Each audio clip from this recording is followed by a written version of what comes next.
Hello friends, welcome to Prep IAS. आप सभी लोगों का प्रेप आईएएस पे स्वागत है। फ्रेंड्स, इस सीरीज़ में हम लोग डेली आंसर राइटिंग सेशंस ले रहे हैं एंड सिस्टम कुछ इस तरह से है कि मंडे टू सैटरडे हम लोग जीएस मेंस आंसर राइटिंग की प्रैक्टिस करते हैं एंड संडे को हम लोग ऐसे के सेशंस कंडक्ट कर रहे हैं एंड इसी सीरीज में आज ये हमारा 7th ऐसे सेशन है। क्या टॉपिक हम डिस्कस करने वाले हैं?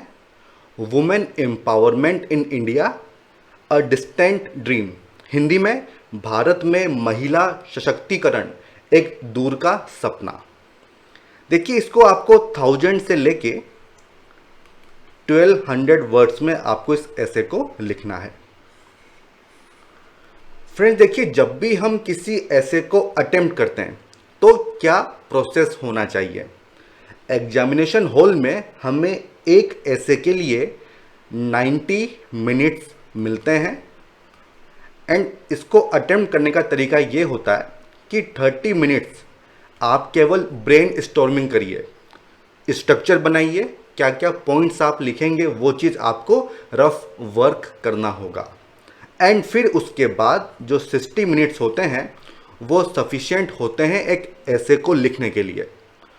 तो आपको ऐसे में कितने मार्क्स मिलेंगे ये चीज़ इस बात पे डिपेंड करती है कि आपने इस 30 मिनट को किस तरह से यूटिलाइज किया है। तो जितना आप होमवर्क करेंगे, जितना आप एनालिसिस करेंगे, जितनी डायमेंशन आप ऐड करेंगे, उससे आपको काफ़ी फ़ायदा होगा। अब आते हैं इस टॉपिक के ऊपर। देखिए क्या पूछा गया है, women empowerment in India, a distant dream, एक बहुत दूर का सपना है। देखिए, जब हम वुमेन एम्पावरमेंट की बात करते हैं तो आप सभी इस बात से एग्री करेंगे कि काफ़ी कुछ काम हुआ है लेकिन काफ़ी कुछ काम होना बाकी है। ठीक है, तो ये हम सबको पता है। तो ये चीज़ आपके ऐसे में आनी चाहिए। आप अगर ये कहें कि कुछ भी नहीं हुआ है और पूरा ऐसे उसी पे लिख दें तो गलत है। आप अगर ऐसा कहें कि काफ़ी कुछ हो गया है, 100% वुमेन एम्पावरमेंट अचीव हो गया, तो वो चीज़ भी गलत है। ठीक है, तो इस चीज़ को समझिए। यही होता है ब्रेन स्टॉर्मिंग, कि आप इस चीज़ को जज कर पाएँ कि रियलिटी क्या है। तो क्या रियलिटी है?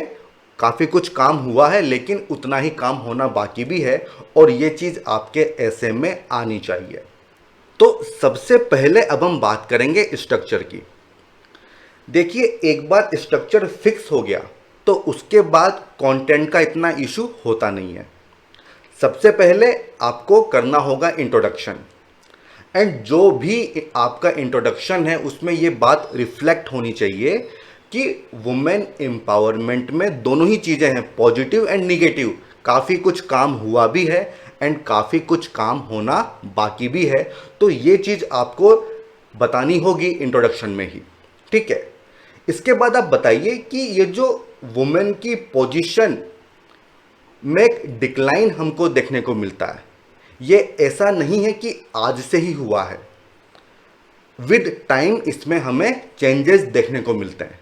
तो अब आपको ना हिस्टोरिकल डायमेंशन भी लानी होगी कि किस तरह से विद टाइम वुमेन की पोजीशन में हमें चेंजेस देखने को मिलते हैं। तो आप यहाँ पे एंशियंट इंडिया की बात कर सकते हो, सभा समिति की बात कर सकते हो।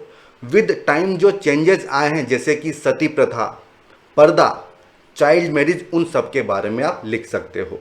ठीक है, उसके बाद आप लिखिए कि ये जो वुमेन की पोजीशन में डिक्लाइन हुआ है इसको हमको एड्रेस करना होगा और सोल्यूशन क्या है? Women empowerment. ठीक है, तो आप देखिए किस तरह से हम लिंक कर रहे हैं हर चीज को, हर पैराग्राफ को आपको लिंक करना होगा और इस चीज के नंबर मिलते हैं। तो आपने बता दिया कि सोल्यूशन क्या है, वुमेन एम्पावरमेंट। तो अब ना आपको एक छोटा सा पैराग्राफ लिखना होगा कि इस टॉपिक को हमको एनालिसिस करना होगा। इसकी जो डिफरेंट डायमेंशन है वो हमें लिखनी होगी। और वो क्या डायमेंशन है कि वुमेन एम्पावरमेंट क्या होता है, वो क्यों इंपॉर्टेंट है, क्यों इंडिया में वुमेन एम्पावरमेंट आज भी एक डिस्टेंट ड्रीम है, ये भी बताइए। और इससे एसोसिएटेड इश्यूज क्या हैं। तो इसका एक छोटा सा पैराग्राफ लिख लीजिए कि क्या डायमेंशन हम एड्रेस करेंगे, वुमेन एम्पावरमेंट क्या है, वो क्यों इंपॉर्टेंट है, उसकी क्या डिफरेंट डायमेंशन है एंड उससे जुड़े एसोसिएटेड इश्यूज क्या हैं। ठीक है, तो आपने पहले ही एग्जामिनर को बता दिया कि आपके ऐसे में उसको क्या डायमेंशंस मिलने वाली हैं। तो ये चीज़ होती है स्ट्रक्चर। ठीक है, वन बाय वन इन सबको हम आगे डिटेल में बात करेंगे। ठीक है, तो आपने बता दिया कि क्यों वुमेन एम्पावरमेंट एक डिस्टेंट ड्रीम है, क्या एसोसिएटेड चैलेंजेस हैं, ये क्वेश्चन की डिमांड है। अब जब आपने चैलेंजेस बता दिए तब आप फिर से एक पैराग्राफ बनाइए और उसमें लिखिए कि इन चैलेंजेस को एड्रेस करने के लिए गवर्नमेंट ने काफ़ी सारी स्कीम्स लाई गई है। वो क्या स्कीम से अब आपको ये बतानी होंगी, steps taken by the government. क्योंकि केवल इश्यूज ही आपको नहीं बताने होंगे, आपको सॉल्यूशंस भी बताने होंगे। और सॉल्यूशन बताने से पहले आप ये बताइए कि गवर्नमेंट क्या कर रही है, तो वो स्टेप्स आपको बतानी होंगी। अब देखिए, हमने ये बात की थी कि कुछ पॉजिटिव चीज़ें भी हैं, कुछ निगेटिव भी हैं। तो वो जो पॉजिटिव एग्जाम्पल है उसको भी यहाँ पे बताइए कि ये जो गवर्नमेंट के एफर्ट्स हैं, इनिशिएटिव हैं, इसका फ़ायदा हमको देखने को मिला है। काफ़ी कुछ पॉजिटिव स्टोरीज हमारे सामने हैं, तो वो आपको एग्जाम्पल देने होंगे। किरण बेदी का दे दीजिए, इंदिरा गांधी का दे दीजिए, हम काफ़ी डिटेल में बात करेंगे। इसके बाद आप लिखिए कि डिस्पाइट दीज सेवरल इनिशिएटिव, काफ़ी कुछ अचीव करना बाकी है, काफ़ी कुछ स्टेप्स लेनी बाकी हैं और वो स्टेप्स अब आपको यहाँ पे सजेस्ट करनी होगी। तो आप बताइए कि what needs to be done और फिर सबसे लास्ट में आपको कंक्लूड कर देना होगा। तो ये वो स्ट्रक्चर है जो आपको इस एसे में फॉलो करना चाहिए और ये पूरा उस 30 मिनट में होगा जहाँ पे आप ब्रेन स्टॉर्मिंग करेंगे।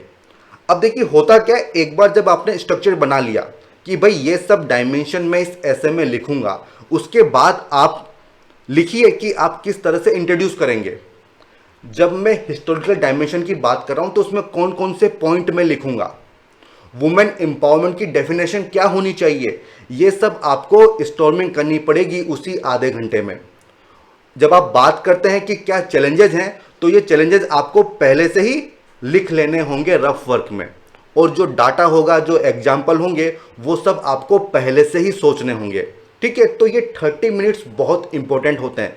ऐसा नहीं होना चाहिए कि जब आपने आंसर लिखना स्टार्ट कर दिया उसके बाद आप कुछ पॉइंट्स सोच रहे हैं। नहीं, ऐसा नहीं होना चाहिए, वरना क्या होगा, जो लिंकेज है वो ख़त्म हो जाएगा।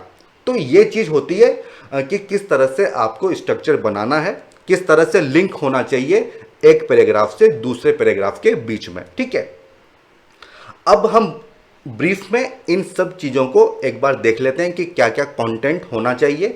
उसके बाद एक लर्नर की आंसर शीट भी हम लोग देखेंगे। देखिए, इंट्रोडक्शन की जहाँ तक बात है, काफ़ी तरीके से आप इसको कर सकते हो। आप चाहें तो एक कोटेशन लिख सकते हो, काफ़ी कुछ कोटेशन अवेलेबल हैं। आप यत्र नार्यस्तु पूज्यन्ते रमनते तत्र देवता, बहुत ही अच्छा ये कोटेशन है मनुस्मृति का कि जहाँ पे वुमेन की पूजा होती है, जहाँ पे उनका सम्मान होता है, वहीं पे देवता रमण करते हैं, उनका निवास होता है। ये एक संस्कृत का श्लोक है। अगर आपको ये न पता हो तो आप कोफी अन्नान का कोट यूज़ कर सकते हैं, इससे शुरुआत कर सकते हैं। महात्मा गांधी के कोट से आप स्टार्ट कर सकते हैं। ठीक है, ये भी एक अच्छा इंट्रोडक्शन होगा। अगर आपको कोटेशन नहीं पता है तो आप एक कॉन्ट्राडिक्शन दिखाने की कोशिश कीजिए। जो मैं बात कर रहा था, एक एग्जाम्पल ऐसा दीजिए जहाँ पे वुमेन एम्पावरमेंट होता हुआ दिख रहा है, और एक एग्जाम्पल वो दीजिए जहाँ पे नहीं होता हुआ दिख रहा है। काफ़ी कुछ आपने पढ़ा होगा करंट अफेयर्स में। देखिए, आप यहाँ पे नाविका सागर परिक्रमा इसको लिख सकते हो। ये क्या था, इसमें ये था कि 6 member all women team Indian crew था जिसने ग्लोब को सरकम नेविगेट किया था। ठीक है, तो ये बहुत अच्छा एग्जाम्पल था वुमेन एम्पावरमेंट का। इसने भारत की नारी शक्ति को शोकेस किया था ग्लोबल प्लेटफॉर्म पे। तो इससे अच्छा एग्जाम्पल क्या होगा कि इंडिया में वुमेन एम्पावरमेंट हो रहा है। तो ये तो कॉइन की केवल वन साइडेड स्टोरी है। जो दूसरी साइड है वो क्या है, इशू बताना होगा। आप सबरीमाला टेम्पल इशू बता दीजिए कि किस तरह से वुमेन को प्रोहिबिट किया जाता था टेम्पल एंट्री में। तो आपने यहाँ पे कॉन्ट्राडिक्शन क्रिएट करने की कोशिश की है कि पॉजिटिव साइड क्या है, निगेटिव साइड क्या है, जो मैं शुरुआत में बात कर रहा था। अगर आपको ये भी ना पता हो, कोई डाटा आपके पास हो, तो आप डाटा से बता दीजिए कि किस तरह से दोनों ही चीज़ें हैं। आप पंचायत राज में बात कर सकते हैं कि कितने सारे इलेक्टेड वुमेन रिप्रेजेंटेटिव हैं, अराउंड 46%। लेकिन जब हम बात करते हैं स्टेट लेजिस्लेचर की, पार्लियामेंट की बात करते हैं, तो वहाँ पे ये नंबर 12-14% के आसपास ही होता है। तो फिर से वही पिक्चर आप दिखाने की कोशिश कर रहे हो कि पॉजिटिव साइड क्या है और निगेटिव साइड क्या है। तो इतना लिखने के बाद आप ये चीज़ बता सकते हो, while we may walk few miles towards women empowerment but the road is a long one. काफ़ी कुछ हमको एफर्ट्स करने होंगे। इसके बाद आप बता दीजिए हिस्टोरिकल डायमेंशन, और उसको किस तरह से लिंक करना है ये ऑलरेडी मैं आपको बता चुका हूँ। जब आप हिस्टोरिकल डायमेंशन की बात करोगे तो आप सभा समिति की बात कर सकते हो कि किस तरह से वुमेन को इक्वल राइट्स दिए गए थे। आप गार्गी, लोपामुद्रा, मैत्री, इन सब की बात कर सकते हो। एंड विद टाइम क्या चेंजेस आए हैं, सती, पर्दा, पॉलीगैमी, चाइल्ड मैरिज, इन सब के बारे में आपको लिखना होगा। और कोशिश करना कि ये डायमेंशन ज़्यादा बड़ी ना हो, ठीक है, इसको शॉर्ट में ही आपको रखना होगा। फिर आप बता दीजिए कि ये जो पोजीशन में डिक्लाइन हुआ है, इसका सोल्यूशन क्या है, वुमेन एम्पावरमेंट। तो अब आपको बताना होगा कि वुमेन एम्पावरमेंट का मतलब क्या होता है। ये एक स्टैंडर्ड डेफिनेशन है। एंड फ्रेंड्स, यहाँ पे मैं आपको एडवाइस करूँगा कि विजन का एक मटेरियल है ऐसे के लिए, उसमें 7 to 8 ऐसे का मटेरियल आपको मिल जाएगा, उसको आप याद कर लो, आपको काफ़ी बेनिफिट होगा। तो वुमेन एम्पावरमेंट का मतलब क्या होता है ये आपको बताना होगा। ये यूएन की डेफिनेशन है कि इसमें 5 कंपोनेंट्स होते हैं। Number 1, women's sense of self worth, right to determine choices, right to have access to opportunities and resources. तो ये सब चीज़ें आपको यहाँ पे बतानी होंगी। अगर आपको ये डेफिनेशन नहीं पता है तो भी कोई बात नहीं, आप एक सिंपल डेफिनेशन लिख दो कि क्रिएशन ऑफ एन इकोसिस्टम और environment where women can make independent decisions. मतलब उसको अपॉर्चुनिटीज आपको देनी होंगी ताकि वो इंडिपेंडेंट डिसीजन ले सकें और सोसाइटी में इक्वल दर्जा उसको मिल सके। तो इससे आप इंट्रोड्यूस कर सकते हैं कि व्हाट इज वुमेन एम्पावरमेंट, ठीक है। अब देखिए, इससे पहले आपको पैराग्राफ लिखना होगा कि क्या 4-5 डायमेंशन है जो अब आप एड्रेस करने वाले हो, कि वुमेन एम्पावरमेंट क्या है, उसकी क्या इंपॉर्टेंस है, ठीक है, क्या चैलेंजेस हैं, वो सब आपको लिखने होंगे। अब आता है वुमेन एम्पावरमेंट की इंपॉर्टेंस। भाई क्यों जरूरी है ये तो बताइए, वुमेन एम्पावरमेंट क्यों इंपॉर्टेंट है। देखिए, आप यहाँ पे काफ़ी सारे पॉइंट्स लिख सकते हो कि जो वुमेन का रोल है वो सेंट्रल रोल है सोसाइटी में, और उसकी वजह से सोसाइटी की stability, progress and development ensure होता है। किस तरह से, एग्रीकल्चर की बात कर लो, 43% जो लेबर फोर्स है वो वुमेन है। आप चिल्ड्रन की बात कर लो, एल्डर्स की बात कर लो, उन सबके लिए वुमेन का रोल काफ़ी इंपॉर्टेंट है। मदर एक चाइल्ड की फर्स्ट टीचर होती है और चाइल्ड किसी भी नेशन के बैकबोन होते हैं। फॉर्मल एंड इनफॉर्मल लेबर की आप बात कर सकते हो कि किस तरह से वुमेन नेशनल इकोनॉमी को कंट्रीब्यूट कर सकती हैं। यहाँ पे IMF का बहुत ही फेमस डाटा है कि अगर इक्वल पार्टिसिपेशन हो जाए वुमेन का तो इंडिया की GDP 27% से बढ़ जाएगी। और इसको आप याद कर लो, काफ़ी जगह आप इसको यूज़ कर सकते हो, ठीक है। तो आपने बता दिया कि वुमेन एम्पावरमेंट क्यों जरूरी है। अब ना आपको वो डायमेंशन एड्रेस करनी होगी कि क्यों ये एक डिस्टेंट ड्रीम है।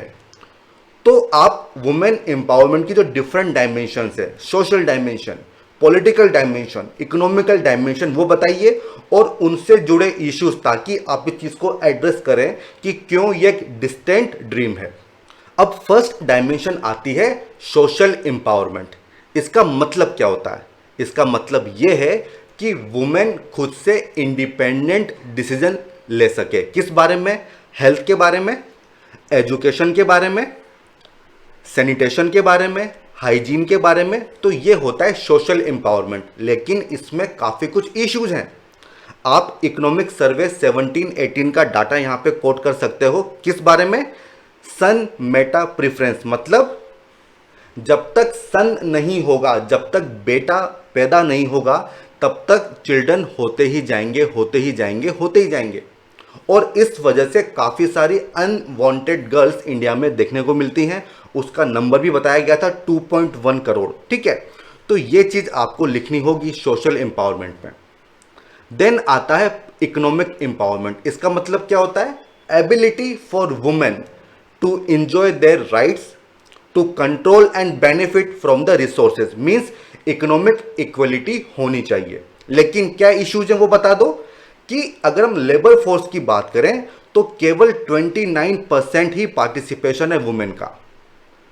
उनका जो हाउस होल्ड वर्क होता है वो अनपेड होता है, अंडर वैल्यूड होता है, ये आप बता सकते हो।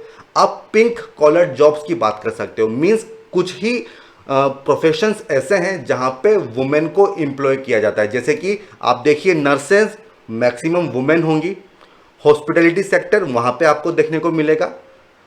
तो ये सब होता है पिंक कॉलर जॉब्स। ठीक है, देन आप बता दीजिए पॉलिटिकल एम्पावरमेंट। क्या मतलब हुआ इसका? Inclusion in democratic decision making process. जो हमने बात की थी कि वुमेन को रिप्रेजेंटेशन मिलना चाहिए पार्लियामेंट में, लेजिस्लेचर में, वो आप बता दीजिए। ये होता है पॉलिटिकल एम्पावरमेंट। लेकिन क्या इश्यूज हैं? काफ़ी कम रिप्रेजेंटेशन है, पार्लियामेंट में रिजर्वेशन नहीं है, आज भी इस पर कोई डिसीजन नहीं हो पाया है।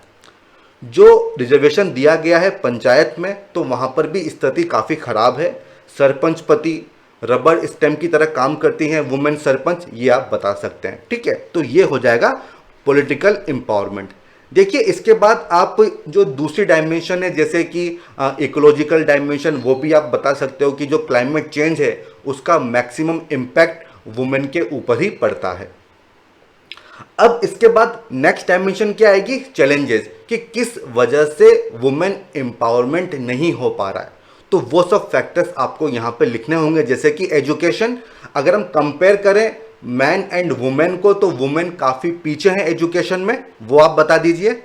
पैट्रियार्की, ये बहुत ही इंपॉर्टेंट पॉइंट है और इसी की वजह से डिस्क्रिमिनेशन होता है मैन एंड वुमेन के बीच में।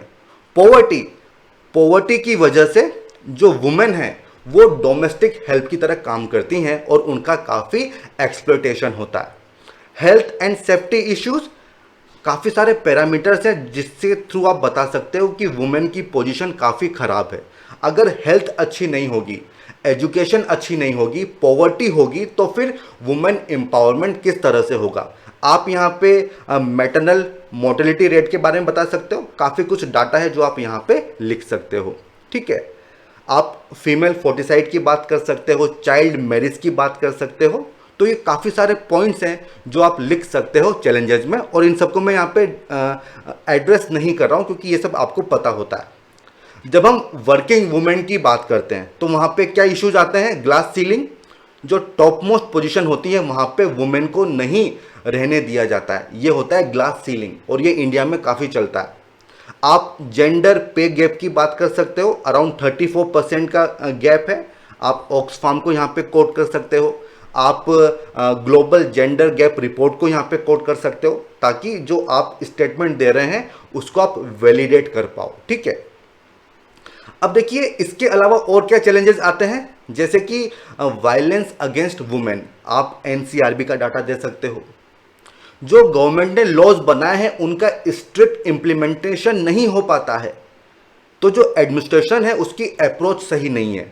किस तरह के एक्ट हैं, जैसे कि चाइल्ड मैरिज एक्ट, इसके बावजूद भी काफ़ी चाइल्ड मैरिज इंडिया में होती हैं, तो ये चीज़ आप यहाँ पे मेंशन कर सकते हो। तो ये हो गया चैलेंजेस। लेकिन इसके बाद आपको स्टेप्स भी बतानी होंगी कि गवर्नमेंट क्या स्टेप्स ले रही हैं। तो काफ़ी कुछ स्कीम्स हैं जैसे कि बेटी बचाओ बेटी पढ़ाओ, उज्ज्वला स्कीम हो गया, निर्भया हो गया, तो काफ़ी कुछ स्कीम है जो आप यहाँ पे लिख सकते हो। ठीक है, अब देखो इस स्कीम की वजह से काफ़ी कुछ पॉजिटिव डेवलपमेंट्स हमको देखने को मिलते हैं, काफ़ी कुछ पॉजिटिव स्टोरीज हैं, केस स्टडीज़ हैं, वो आप लिख दीजिए। जैसे कि आप किरण बेदी के बारे में लिख सकते हो, कल्पना चावला के बारे में लिख सकते हो, इंदिरा गांधी, मैरी कॉम के बारे में लिख सकते हो। और भी काफ़ी अच्छे एग्जाम्पल हैं जैसे कि माया विश्वकर्मा, इनको पैड वुमेन ऑफ इंडिया के नाम से जाना जाता है। फ्रेंड्स, एक साइट है बेटर इंडिया, इसमें ना आपको काफ़ी सारे एग्जाम्पल मिल जाएंगे जो आप ऐसे में एथिक्स में यूज़ कर सकते हो। ठीक है, यूपीएससी एस्पिरेंट्स के लिए बहुत ही इंपॉर्टेंट ये साइट है, एक बार इसको जरूर देखिएगा। रुक्मिणी राव, इनका ग्रुप है सहेली, जो कि वुमेन की हेल्प कर रहा है, जो डोमेस्टिक वायलेंस फेस करती हैं उनको सपोर्ट वगैरह देता है, इसको भी आप लिख सकते हो। ठीक है, तो पर्पस क्या है कि आपको सारी डायमेंशन एड्रेस करनी है। आप केवल यही मत बताइए कि कुछ भी काम नहीं हुआ है, आपको कुछ पॉजिटिव चीजें भी बतानी होंगी। ठीक है, इसके बाद आप क्या बताओ कि गवर्नमेंट ने स्टेप्स ली हैं, काफ़ी कुछ पॉजिटिव इम्पैक्ट देखने को मिला है, लेकिन अभी भी काफ़ी कुछ हमको इम्प्रूव करना है। काफ़ी कुछ स्टेप्स ऐसी हैं जो हमको और लेनी होंगी और वो अब आपको बतानी होंगी कि क्या हमें फर्दर करना होगा। जैसे कि हेल्थ एजुकेशन पे हमको इन्वेस्टमेंट बढ़ाना होगा, स्कूल में वुमेन स्पेसिफिक इंफ्रास्ट्रक्चर पे हमको फोकस करना होगा, जैसे कि टॉयलेट्स वगैरह हो गया। आप बात कर सकते हो वुमेन के लीडरशिप रोल की, पॉलिटिक्स, मीडिया, स्पोर्ट्स, इन सब में हमें वुमेन को रिप्रेजेंटेशन ज़्यादा देना होगा। और सबसे इंपॉर्टेंट चीज़ क्या है, पैट्रियार्चल माइंडसेट, तो इसको हमको हटाना होगा और इसके लिए आपको अवेयरनेस क्रिएट करनी होगी और इसमें सोसाइटी का रोल काफ़ी इंपॉर्टेंट होता है। तो इस तरह से आप सोल्यूशन दे सकते हो। ठीक है, एक मेजर इशू ये होता है कि जो पैट्रियार्ची है, इस चीज़ को वुमेन ने भी इंटरनलाइज कर लिया है। जब वुमेन मदर इन लॉ बनती है तब हमको देखने को मिलता है कि वो किस तरह से डोमिनेट करती है डॉटर इन लॉ को। तो ये कल्चर भी हमें चेंज करना होगा। तो ये डायमेंशन भी अगर आप ऐड करेंगे तो बहुत अच्छा इंप्रेशन होगा। ठीक है, अब क्या आता है कंक्लूजन, किस तरह से कंक्लूड करोगे। तो देखिए वही बात है कि आपको अवेयरनेस क्रिएट करनी होगी और इसमें मैन जो मेल मेंबर्स हैं उनका रोल काफ़ी इंपॉर्टेंट है। उनको ये समझना होगा कि इक्वलिटी क्या होती है, इक्विटी क्या होती है। तो आपको अवेयरनेस क्रिएट करनी होगी। एंड लास्ट में आपको एक कोटेशन लिख दो, जैसे कि स्वामी विवेकानंद का कोटेशन है, arise, awake and stop not until the goal is reached. And goal क्या है, वुमेन एम्पावरमेंट। तो ये बहुत ही शानदार कंक्लूजन हो जाएगा। तो देखिए दोस्तों, ये ऐसे हमने यहाँ पे डिस्कस कर लिया है। ठीक है, अब हम एक लर्नर की आंसर शीट देख लेते हैं और देखते हैं कि किस तरह से उन्होंने इस ऐसे को लिखा है। राइटिंग बहुत अच्छी है, शानदार राइटिंग है। शुरुआत इन्होंने की है एक कोटेशन से, स्वामी विवेकानंद का कोटेशन है, there is no chance for the welfare of the world unless the condition of women is improved, it is not possible for a bird to fly on one wing. तो बहुत ही अच्छा ये quotation है, very good. यहाँ पे मैंने इसको दिया भी है। ठीक है, बहुत ही अच्छा ये कोटेशन है। लेकिन देखिए आपने इसको एक्सप्लेन नहीं किया है। इसके जस्ट बाद आपने क्या किया है, वुमेन एम्पावरमेंट का मतलब बता दिया। तो नहीं, आपको थोड़ा सा एक्सप्लेन करना होगा कि इंडिया में क्या स्टेटस है, वो आपको बताना चाहिए। ठीक है, किस तरह से आपने डिफाइन किया है, strengthening the position of women in all fields that is socially, economically, educational, power of women. थोड़ा सा ना ये सेंटेंस सही से बना नहीं, तो थोड़ा सा इसको आपको इम्प्रूव करना होगा। देन आपने लिखा है कि डिस्क्रिमिनेशन नहीं होना चाहिए। फिर आपने लिखा है कि सेल्फ रिलायंट हो, खुद से डिसीजन लें। ठीक है, थोड़ा सा रिफाइनमेंट आपको करना होगा। इसके बाद आपने एंशिएंट टाइम के बारे में बताया। अब देखो लिंक नहीं है, इंट्रोडक्शन के बाद आपने डायरेक्टली जंप कर दिया है एंशिएंट टाइम्स पे। तो आपको ना लिंक करना होगा एक पैराग्राफ से दूसरे पैराग्राफ के बीच में, और कैसे, ये मैं ऑलरेडी आपको बता चुका हूँ। इसमें आपने असेंबली की बात की है, सेक्रीफाइसेस की बात की है, तो ये सब अच्छे पॉइंट हैं। फिर आपने मिडिवल टाइम की बात की है, रानी रुद्रमा देवी, झांसी की रानी की आपने बात की है। इसके बाद फिर से आपने बात की है एंशिएंट इंडिया की। तो देखो ऐसा नहीं होना चाहिए, एंशिएंट इंडिया के बारे में आपको जो भी लिखना है वो एक बार में लिख दो। आपने पहले एंशिएंट लिखा, फिर मिडिवल लिखा, अब आप फिर से एंशिएंट के बारे में लिख रहे हो, तो ये चीज़ सही नहीं है। ठीक है, तो स्ट्रक्चर पे थोड़ा फोकस आपको करना होगा। देन आपने सातवाहन की बात की है। फिर आपने क्या लिखा है कि इस्लामिक इन्वेजन से स्टेटस ऑफ वुमेन कम हुआ। देखो ये सही नहीं है, पहले ही कम हो चुका था। जब हम बात करते हैं गुप्ता पीरियड की, तो वहाँ पे भी वुमेन की पोजीशन काफ़ी डाउनग्रेड हो चुकी थी। तो इस तरह से आपको ये मतलब सही इंफॉर्मेशन आपको देनी चाहिए। देन आपने काफ़ी सारे एविल्स बताए हैं, चाइल्ड मैरिज, सती और किस तरह से वुमेन की पोजीशन डाउनग्रेड होती है। देखो आपने काफ़ी कुछ वेटेज दिया है हिस्टोरिकल डायमेंशन को, तो थोड़ा सा शॉर्ट में इसको लिखो क्योंकि काफ़ी सारी डायमेंशन है जो आपको एड्रेस करनी होगी। ठीक है, काफ़ी लंबा आपने इसको कर दिया है, ऐसा मत करो। फिर आपने क्या किया है कि वुमेन एम्पावरमेंट का फिर से मतलब बताया है। Power to women, it is making the women better. देखो रिपीट मत करो, आप ऑलरेडी बता चुके हो कि वुमेन एम्पावरमेंट क्या होता है। तो इसीलिए मैंने कहा था कि जो हाफ एन आवर है वो बहुत इंपॉर्टेंट होता है, वहीं पे आपका पूरा स्ट्रक्चर एंड कंटेंट डिजाइन होता है। तो ये क्यों हो रहा है, आप क्यों पॉइंट रिपीट कर रहे हो? क्योंकि आपने होमवर्क नहीं किया है। ठीक है, तो रिपीट मत करो पॉइंट्स को। उसके बाद आपने बताया कि वुमेन रफली constitute half the world population, means आप वुमेन एम्पावरमेंट की इंपॉर्टेंस बता रहे हो। तो ना एक कनेक्टिविटी मिसिंग है, वो कनेक्शन होना चाहिए। और किस तरह से होता है, आप शुरू में ही एक छोटा पैराग्राफ लिख दो कि क्या डिफरेंट डायमेंशन आप एड्रेस करने वाले हो। आपने लिखा है कि women empowerment is the key. ठीक है, देन आपने महात्मा गांधी को कोट किया है, आपने सेकंड राउंड टेबल की बात की है। तो देखो यार, ये मतलब हिस्टोरिकल डायमेंशन काफ़ी लंबी हो गई है, थोड़ा सा इसको कम करो। ठीक है, फिर आपने बताया है कि मैनी चैलेंजेस, वो क्या चैलेंजेस हैं? फीमेल लिटरेसी, देखो नंबरिंग मत करो, ऐसे में नंबरिंग न करो तो ज़्यादा बढ़िया है, आप पैराग्राफ बना के लिखो। Female literacy, gender based in equality, देखो ये तो सब फैक्टर्स हैं, चैलेंजेस हैं। आपने ये चीज़ नहीं बताई है कि क्यों ये डिस्टेंट ड्रीम्स हैं, तो आपको डिफरेंट डायमेंशन बतानी चाहिए, क्या इश्यूज हैं वो बताने चाहिए। ये तो फैक्टर्स हैं जिसकी वजह से वुमेन एम्पावरमेंट अचीव नहीं कर पा रहे हैं। ठीक है, फीमेल लिटरेसी की आपने बात की है, देखो ये डाटा आपने गलत दिया है। ठीक है, ये डाटा सही करो।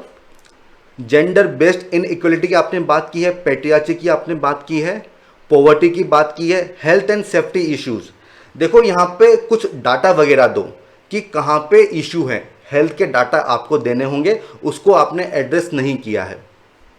देन वुमेन सिक्योरिटी काफ़ी लंबा कर दिया है, शॉर्ट में ये पैराग्राफ होना चाहिए। अनएम्प्लॉयमेंट, ठीक है।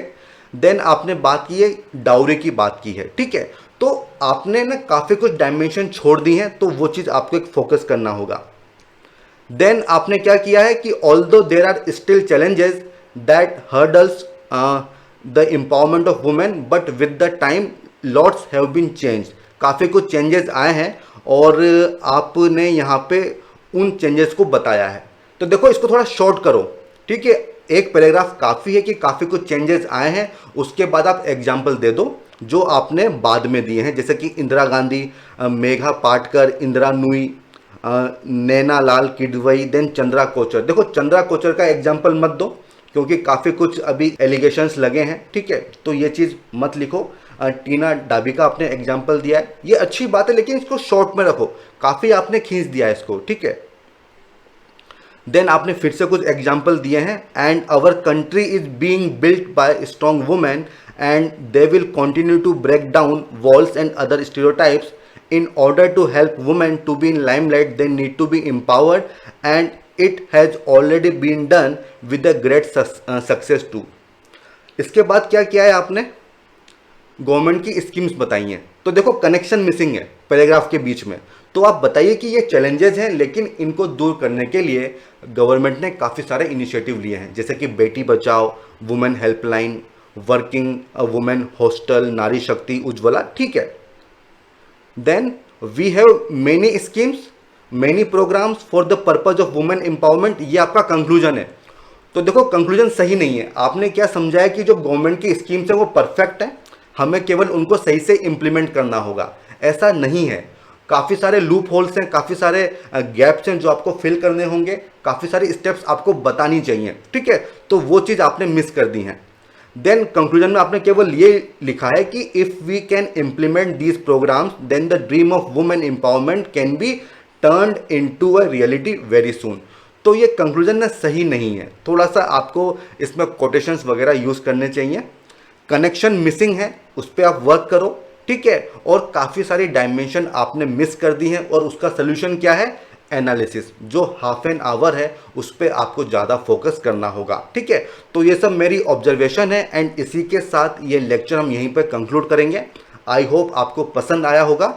हमारे इस वीडियो को लाइक करना न भूलें, साथ ही साथ हमारे इस चैनल को जरूर सब्सक्राइब करें एंड आपके फ्रेंड्स में, ग्रुप्स में हमारे इस इनिशिएटिव को आप शेयर कीजिए, फॉरवर्ड कीजिए, ताकि मैक्सिमम लोग इससे जुड़ सकें। ठीक है friends, good bye, all the best.